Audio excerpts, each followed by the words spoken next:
I'm going to attempt my first narration of a video and see how that goes, just for a change of pace. Not everyone's a fan of reading text while video plays, so we'll try this out, see how it goes.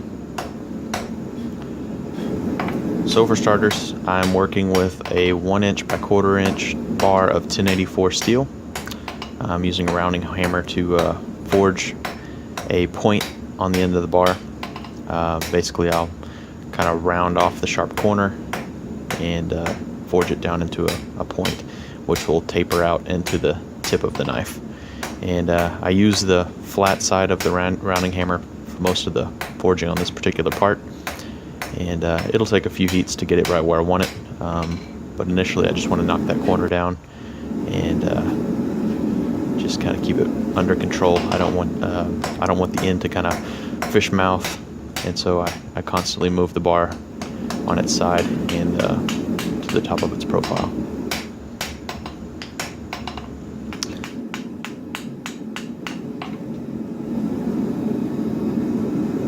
Got a little bit of fish mouth forming, so I'll hang the bar over the end of the anvil and kind of fight that a little bit by tapping on it. And I like to work the steel hot. I don't like to mess around and let it cool off. It just takes that much more work to not get much done.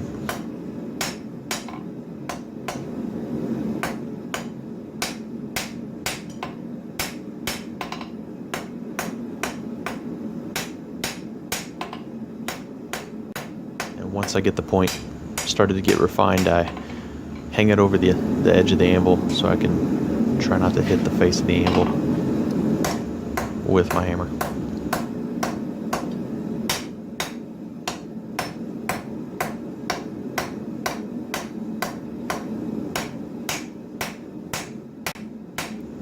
And more refining, just taking my time. The more you rush it, the more likely you are to overlook something that you find way too far into the process. At least that's my experience.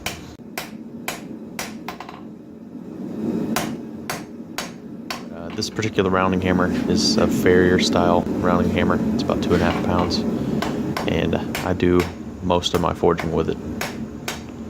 Pretty versatile size and weight.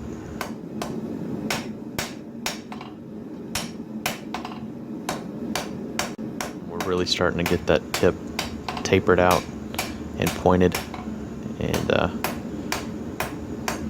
getting close to moving on.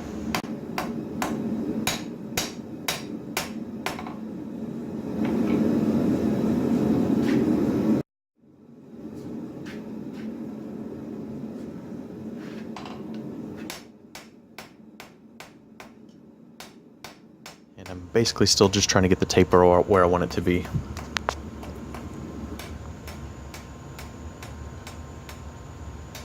I want to have a nice taper to a sharp point at the end of the knife.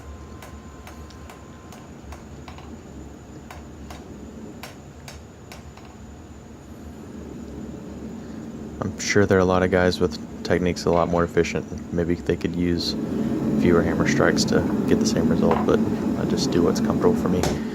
And now I'm notching where I want the base of the cutting edge to be.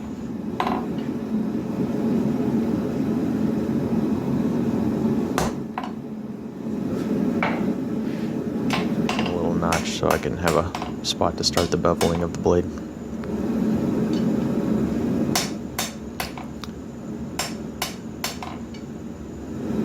And just trying to get it straightened back out from hitting it with that heavier hammer.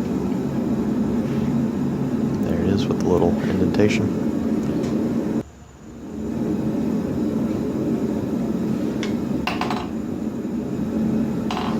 And now I'm going to start hammering the bevels into the blade. I use the round face of the rounding hammer, and I raise the spine maybe 1/8 of an inch or so off the face of the anvil to where I've got it tilted to protect the spine and focus all the work on the bevel.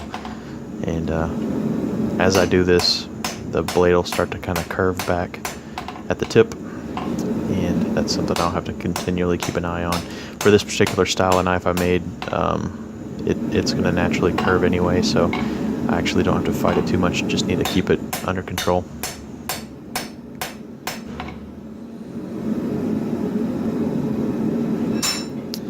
And here I am, just cutting the excess off the bar. I use an angle grinder with a cutoff wheel. I think it's a 6-inch angle grinder. And use it all the time.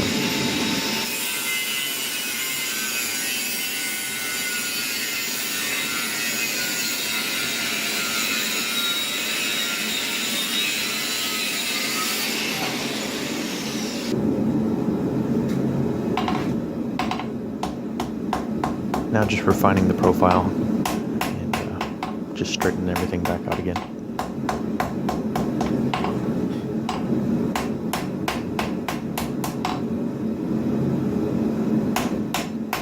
The name of the game seems to be to just keep everything as straight as possible throughout the process and just check and double check and just try to keep everything lined up.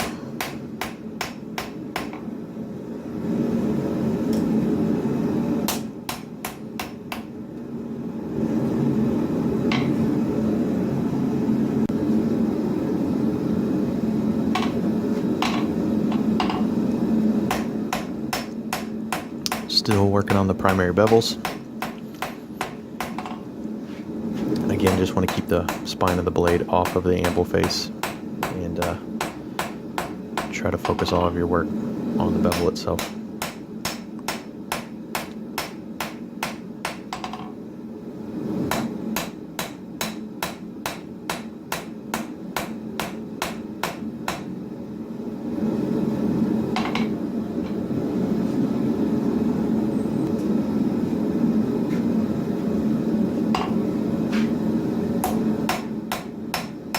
Still working on the bevels.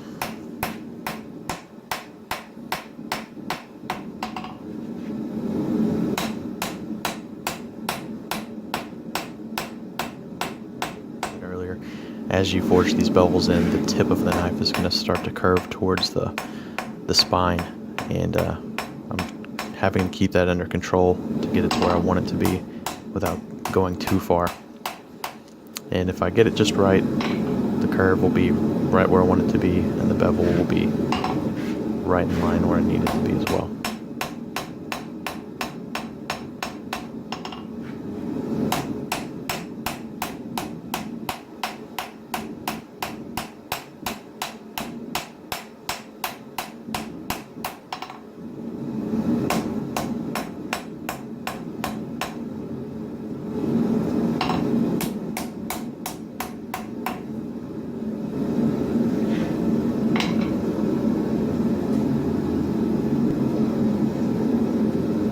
Now I've switched to a different rounding hammer. This one has a smaller diameter face and a little bit longer profile, and I basically just use this to really get the edge of the knife down as thin as I can.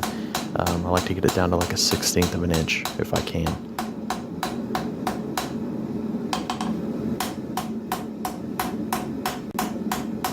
This particular hammer just really gets where I want it to go, and I've always had really good results using it to really get the edge of the knife as thin as I possibly can.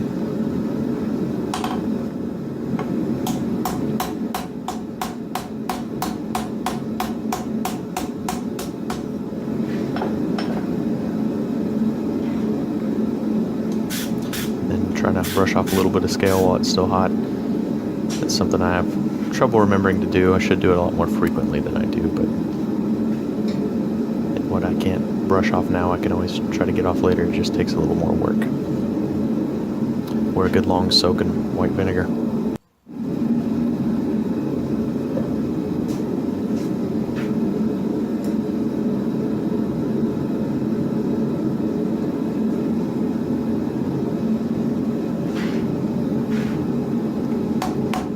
And just doing some final forging on the knife edge, trying to get that thing down to the thickness I like.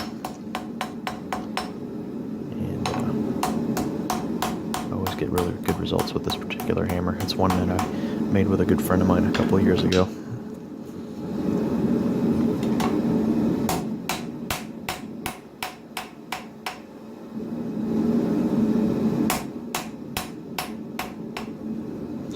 back to the rounding hammer just to help tune up the straightness and line everything up. I've got a spine to keep in line, a cutting edge, and then just the full length of the blade needs to be straight and flat, and just as close to dead flat and correct as you can get it now, because there's only so much you can grind out, and if you have it too far off, you could really have some serious problems with a crooked blade later on. So there's the profile, and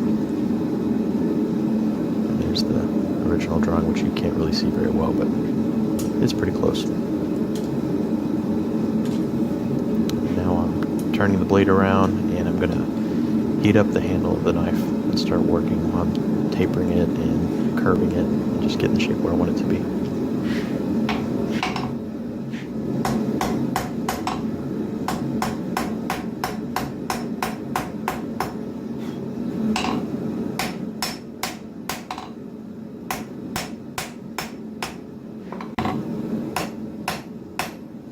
And now I've moved on to the straight peen hammer, and this material will move to the sides of the peen, which means the way I'm hitting it right now, it's going to make the blade a little bit longer. So I'm actually stretching the length of the handle out a little bit, and I'm not doing that just for length. I'm also doing that to taper the handle from about 1/4 inch at the top to about 1/16 of an inch near the base. So the straight peen really helps move a lot of material.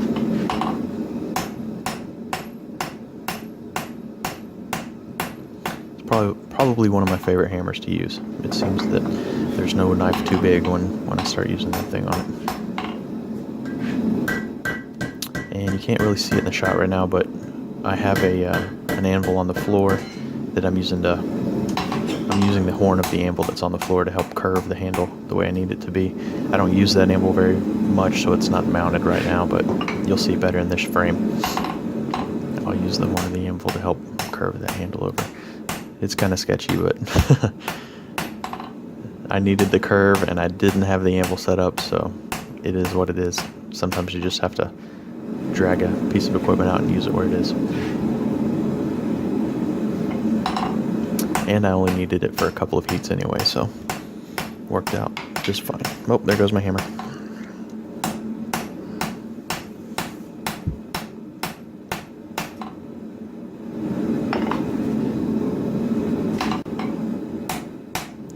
And the rounding hammer to help flatten everything out and get the surface back kind of even from all the straight peen blows.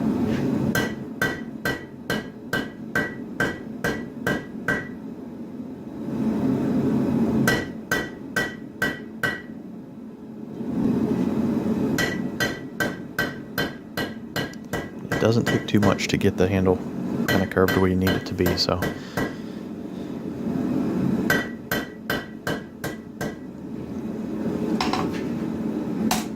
most of the time I'm forging blades on my flat-faced square anvil, and it works just fine. I'm not typically curving handles like this, so I'll probably try to get that anvil mounted here in the near future.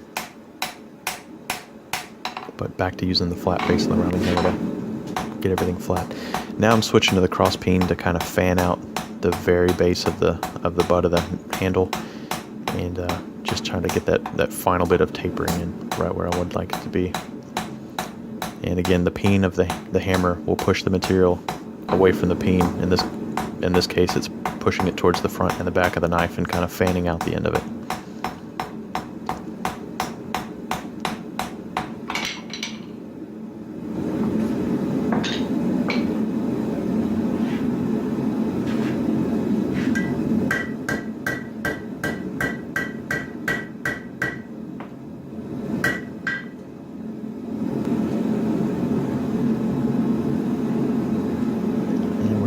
Very close to where we need to be.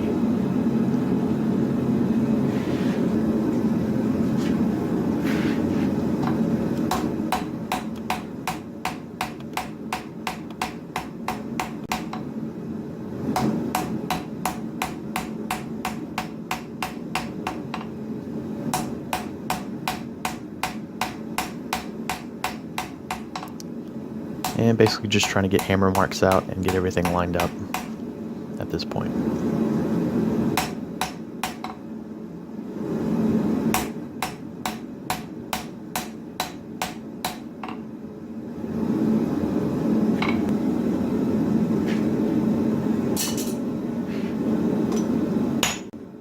moved on to using the flatter to really get a good finish on the blade, and to kind of help line everything up just generally to make sure I don't have any kinks that I can't quite see. It just helps to, as a practice for me, I just typically run the flatter over the length of the blade on each side, and it helps me just kind of get things in line. It can be kind of tricky with tapers and bevels, but generally speaking, it gives me a pretty good result. Just less little kinks to worry about. But straightness is key. You just don't want to find a crooked part in your blade too late in the process.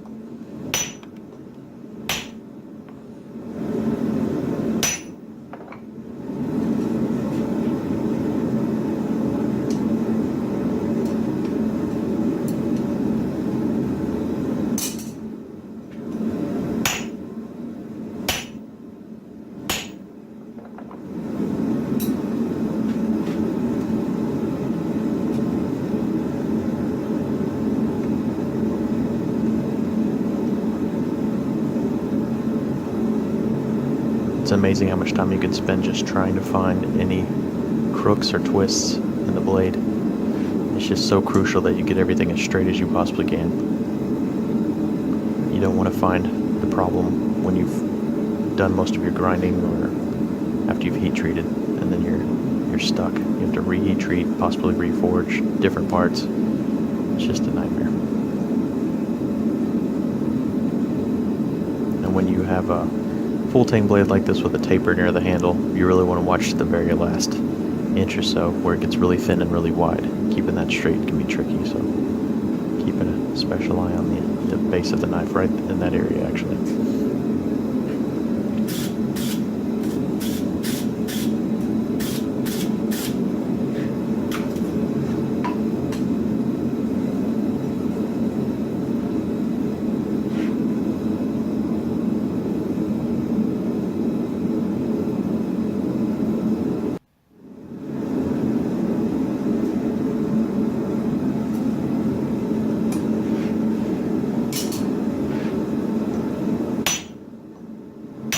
Removing some more scale.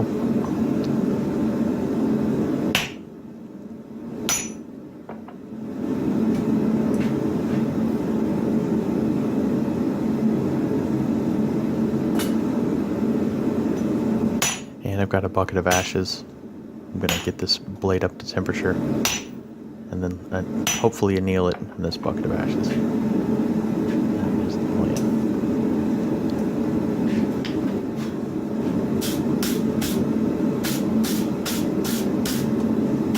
There it is for now. Thank you guys for watching.